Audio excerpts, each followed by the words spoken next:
Hello there and welcome to another one of these Lexical Lab 1 minute English videos. If you like this video, make sure you subscribe to our YouTube channel and check out our website www.lexicallab.com to find out more about our online courses.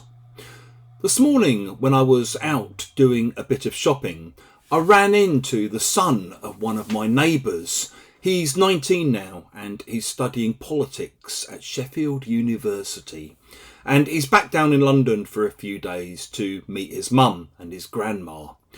We got chatting and I asked him how the course was going, where he was living, that kind of thing. And he told me that he was in a house sharing with 4 other people. I've been in similar kinds of house shares myself and I know what they can be like. So I asked how that was going. Was he getting on with everyone in the house? And he replied by saying, it's up and down. We mostly rub along okay, but every now and then little tensions arise, arguments flare up, that kind of thing. In fact, just last week we had to have a house meeting to clear the air. If you clear the air, you remove bad feelings between people, or you remove this kind of emotional tension. It's a bit like a storm can sometimes clear the air, and the next morning the air feels much nicer and fresher.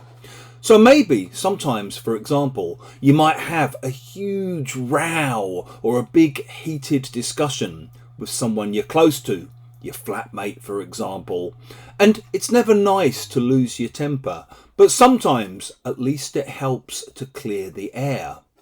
Maybe sometimes you get angry and frustrated by other people's behaviour and you decide that you need to just voice your feelings, you need to express your feelings so that you can clear the air. And often after you've cleared the air, you realise that the problems between you were basically just the result of a little misunderstanding. If you've enjoyed this video, please do click the like button. Please share it on social media with your friends, your students, your colleagues, and in the comments section below. We'd love to see examples of how you might use clear the air.